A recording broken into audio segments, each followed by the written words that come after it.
Hello and welcome to Haley's Hot Take.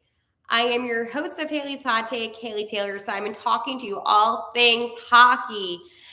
Wow, has it been a day and a half? It has been quite the day. It has been quite the 24 hours, not even just a day, but just even the hours. There has been so much going on, and I need to talk about it. I am going to share this right now on Twitter, X, whatever you want to call it. But if you're watching on YouTube, listening on Spotify, hello, and I hope you're doing well. I am going to be talking all about what's been going on with Gauthier and Jamie Drysdale. There has been a lot going on. So let's dive into it. So last night was the Flyers and Penguins game. By the way, the Flyers fell 4-1 to the Pittsburgh Penguins, which has not been talked about. And I'm kind of happy about that because it was not a good game. It was a very sloppy game, but that wasn't the main story. The main story was about, I want to say it was about 8 minutes into the first period. There was a notification that popped up and it said, Cutter was traded to Anaheim in return for the Flyers getting Jamie Drysdale and a 2025 second round pick and the NHL entry draft. Whoa. I was up in the press box and I could not believe what I was seeing. I seriously thought to myself, I'm like, okay, is this a joke? Is this happening? Because Cutter was the future of Philadelphia besides Michkov. Cutter was the future. And when something like this happens, it's not, let's go say this, it's not going to be taken well by the fans. The fans immediately, I think, were the first ones to really circulate everything because, I mean, how could you not be disappointed? You have every right to be disappointed, upset. It has nothing to do with Drysdale. It has to do with the fact that your team, which is the Philadelphia Flyers, is in a rebuild. And rebuilds, I'm going to be honest, sometimes they suck because you know how to get the guys to win now, right? But rebuilds, you need to be patient because you're thinking of the longevity of the team. And when you have a guy like, I'm going to be honest, completely backstab the organization, it definitely takes things in an unexpected turn. So it was not good. General manager Danny Briere held a little bit of a press conference during intermission. I mean, it was a press conference. And essentially, he just said, listen, Cutter did not want to be here. He didn't want to be in Philadelphia. He didn't want to be a Flyer. And that's that. Danny also added something that I thought was very interesting. And that was the fact that Cutter basically was saying this before the draft. And Danny and Keith protected him. Keith Jones is the president of hockey operations. And essentially, they didn't say anything to the public. They were talking with other teams, other GMs, secretly. I mean, not secretly, like in a sense that it was one big secret between the GMs, just not in the public eye. The main problem is that Cutter just didn't communicate. And at the end of the day, that's what it is. He has yet to communicate to this day. The problem that I'm having right now is about the fact that a 19-year-old who has yet to play in the NHL is already dictating that he doesn't want to be on the team that he was drafted to. And this is where it doesn't make sense. Keith, Danny, they were hoping that he would change his mind, and he didn't. So there's obviously a reason why he doesn't want to be in Philadelphia. I don't think he would get drafted by a team. You're the 5th overall in the 2022 draft, and all of a sudden you're like, nope, I don't want to play there, even though I said publicly that my mom grew up outside of Philadelphia, that I like the Flyers, all that. It just doesn't make sense to me. I think it's smart that Danny and Keith waited until after the World Juniors because, of course, he had a stellar World Juniors leading Team USA to victory. So that definitely helped with the trade value.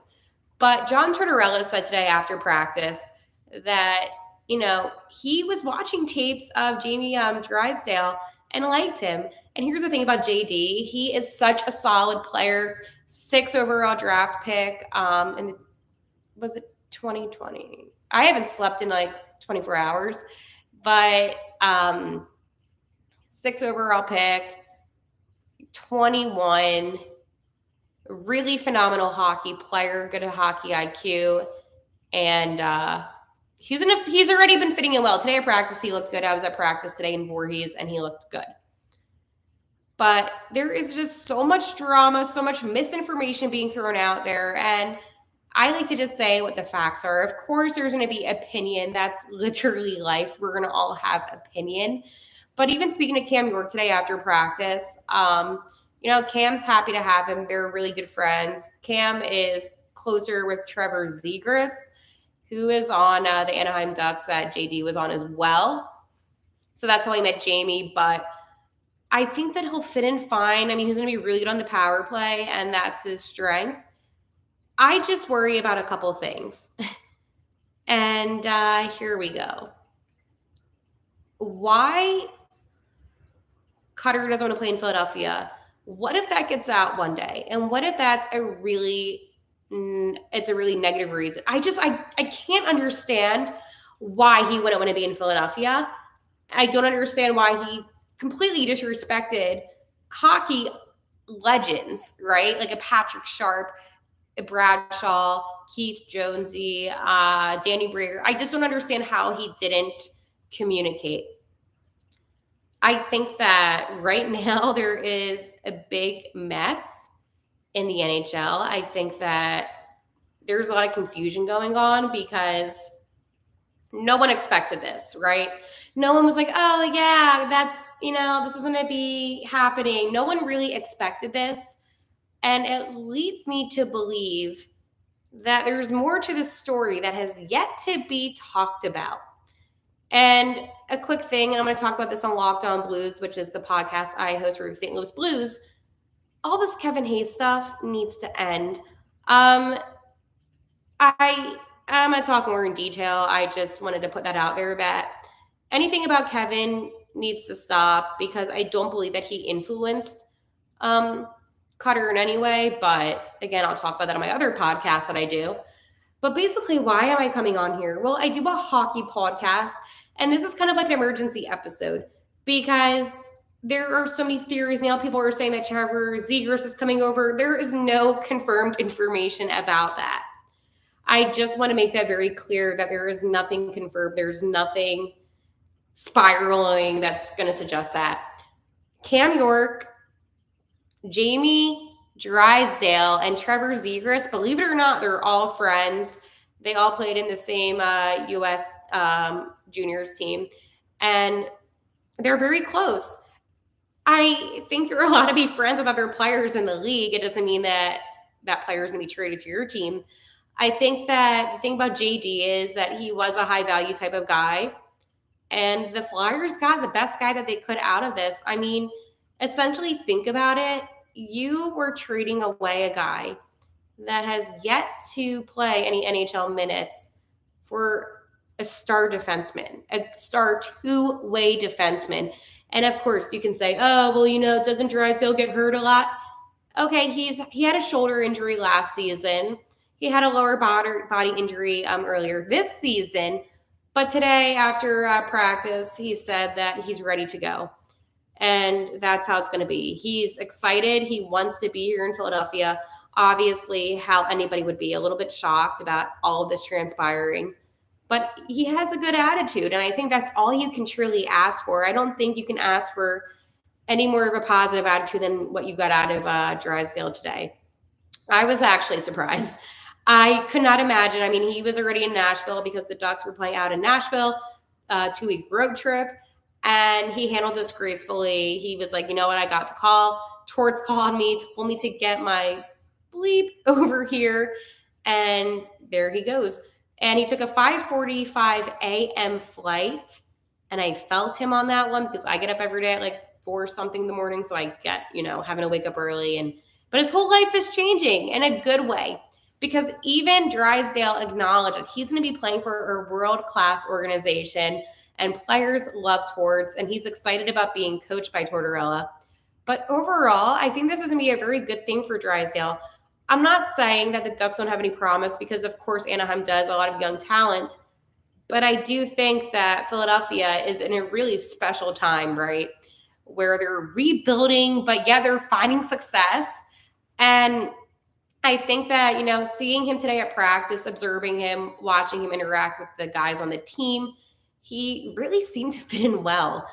So that is something else that I think is really important to acknowledge too, is that he's going to be okay here in Philadelphia. I think right now it is January 9th, 2024. The biggest question, the biggest looming question every single person has is one simple thing. Why didn't Gauthier want to play in Philadelphia? And you're not going to get that answer today. You may not get it tomorrow. I don't know. But I think over the next couple of weeks, things will play out more. Maybe he will speak. From a PR perspective, the one thing that I don't understand is why he just didn't come out with a statement. Like, even if it was a very generic statement, just anything. Like, I hate when people go radio silence, because that means that you have something to hide usually. But I'm not going to say that's what's happening. I'm just saying that's PR perspective. He should have put something out there. But again, I'm not him. I'm not his agent. I'm nobody to him, so it's okay. But my observations today, it was quite interesting. I didn't think that Drysdale was going to be that positive, and that is something that surprised me a little bit. The Flyers do play tomorrow night against they're hosting the Canadiens, and it's going to be cool. Yeah, I guess cool is the right word, to see how he is on the ice with the guys. I hope more information comes out. I hope this podcast at least helped you come to the understanding of what's factual, because there's so many rumors going on. And I just wanted to say the facts, and that is that I'm going to record my St. Louis Blues podcast, because I do a podcast for them. I haven't slept in over 24 hours. So I'm going to do the podcast, go to bed, maybe answer some of your stuff on Twitter at Haley T. Simon. But I will be back per usual podcasting for Haley's Hot Take. I hope, as I said again, if you have any questions, you will let me know, and I will do my best to answer. All right. Good night. And let's hope that there's no more drama while I get some shut-eye. Bye, guys.